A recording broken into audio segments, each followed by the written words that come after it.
De start op Veenhoop is altijd 14 scootjes aan een nog wat minder wal in het Grietmersrak. En dan Fotsen te komen. Voorop leidt de Auken de Groot van de Zuidwesthoeken. En dat ik nog voorop leid ook en dan zoek oerierske bandjes in mijn kont sieren vielen. Want ja, dit is spannend om goed voor te komen. Ja, dat is zeker. Ik ben normaal gesproken nooit erg zenuwachtig, maar het is goed al even de druk laat al even wat heger zo is inderdaad. Dus het is al even spannend. Ja. Nou, Freek de Jong is nog lokker, dus nummer 1 lotters, maar dit is wat minder, hè? Ja, nou ja, zeker omdat de win je nou haast terug van achter hier in de start. En ja, misschien dat we een glokje hebben dat er nog een beetje naar het oosten krimpt. Dan hebben we nog vrij gauw vrije winglokken, dus dan zou je naar voet komen. Maar verder is er maar één parool, draaien en blijven. Ja, zeker. Ja. Ja, die jongens met het wit verregen draaien en dan zien we zo wat mogelijk hierbij komen. Dan, nou ja. Heeft het even oefenen? Ja, wees. Ja, Valk op een haan? Ja, valk op een haan. En een paar maanden onder hier even we gaan er wat oude wisselen. En dan zien dat het binnen met het bobben wezen kan. Nou, dat klopt. In die, het zeil van de Zuidwesthoek weer binnen de minuut wil boppen. En ze kwamen goed voort uit het Grietmersrak. Met die 14 oren, 13 oren scootjes. Ik alle hier kleerlijn om te beginnen aan de wedstrijd op de Veenhoop. Maar die skippers in als jongen een echte wedstrijd wordt het net. Carouselzielen, zeggen ze dan.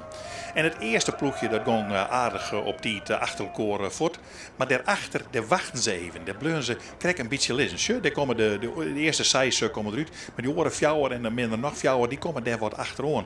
Want ja, bij de uitgang van het Grietmersrak, daar waren de tijdopname en die zou uiteindelijk hielden. En dus Snits en Grauw en Walsijn en Drachten, die doch het voorlopig maar rustig aan. Maar er kwam iemand tussen terug. En dat wie Langwaar. De Langwaarder wie als laatste starten en die flitste iedereen in één voorbij.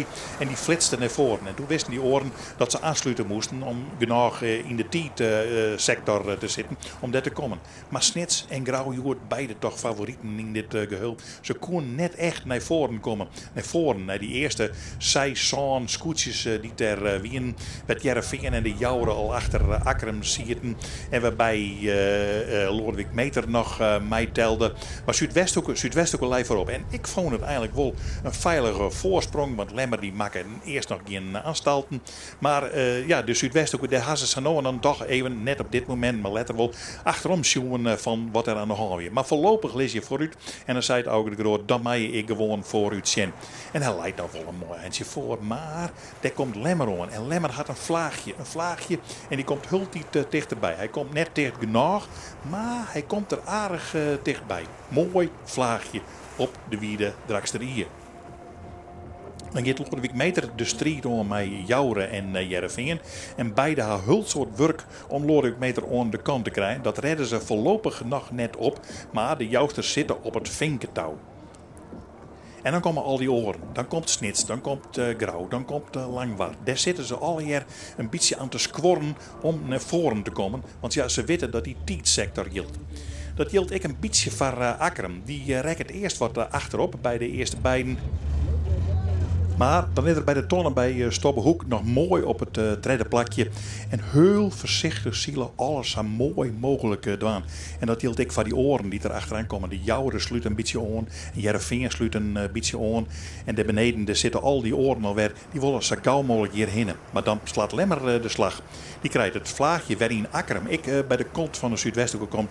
Maar Albert Visser van de Lemmer. Hij pakt hier het eerste plak van de Zuidwesthoek. Bij de hier zegt daar lei de ton en er zitten duizenden mensen te zien. En die hier echt wel willen. Alleen ze wisten net precies hoe het lei.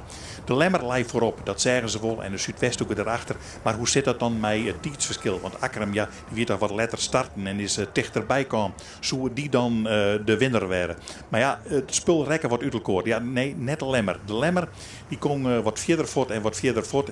En die zou keurig deze wedstrijd winnend uitsluiten. En waarschijnlijk ik wil als totaal winnaar komen. Tenminste, ze zeggen wij het. Zuidwesthoek komt er een beetje achter. En dan komt Akkerem ineens ja, van die tonnen ouw. Wedstrijd dicht bij de Zuidwesthoek zitten. Die komt volle verder voort.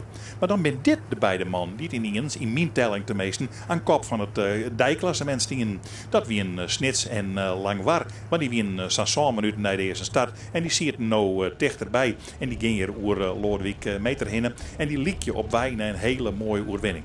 Maar vooraan, daar gebeurde van alles. Daar zie je Lemmer en die kon prachtig om de tonnen komen. Geen enkel probleem. Helemaal geen probleem. Mooi om de tonnen. Goed zien waar je doet.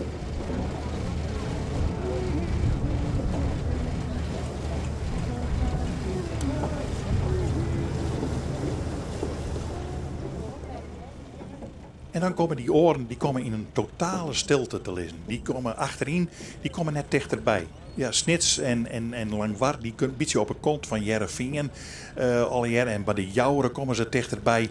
Maar het wie een druwerij om het leven. Snits kon nog var, Langwar bleef had een heftige strijd bij de hele media. Maar ze kon voorbleven. Maar intussen, en dan is dat heulen wie die is vol scootjes. Je weet net wat je lezen. En een beetje triest soort Arne Sjerkstra voorop bij het grootste scootje. Hoe het allieert, want ze komen net vooruit. Ze komen ik net achteruit. Maar het bloed alweer een beetje gelijk. En ja, dan mag je maar zien hoe je in dat klassement te eindigen. Maar hij leidt voorop, de lemmer. En hij wordt hultig rommer en rommer om zijn het heen. Want achter hem, ja, daar komen ze maar net dichterbij. Nee, daar gaan ze hultig verder voort. En dan weet er wel dat er die 7 minuten waarin er jeder start is als al die oren er intussen bij had. En Heerenveen die zak het wat voort. Nee, een hele wedstrijd die ze geweldig zield had. Maar ze kennen het net helemaal volhouden. In een wedstrijd waarbij op de klokjes jongen wordt. Want dat je hoe de finish beginnen. En even zien hoe die oren dan aankomen. Maar Albert Visser, hij vreegt zijn zoon even. Hoe lang hebben wij nog? Lezen we 4 genoeg voor. En kunnen we eens even een beetje juichen wat dat Scotje klinkt. Ja, dat Scotje kan klinken. En dan weet net één van die supporters die dat short. En dat weten ze zelf ook net. En je leidt het hulp veel hoe de uitslag uiteindelijk weer. Maar gelukkig weet Simone die.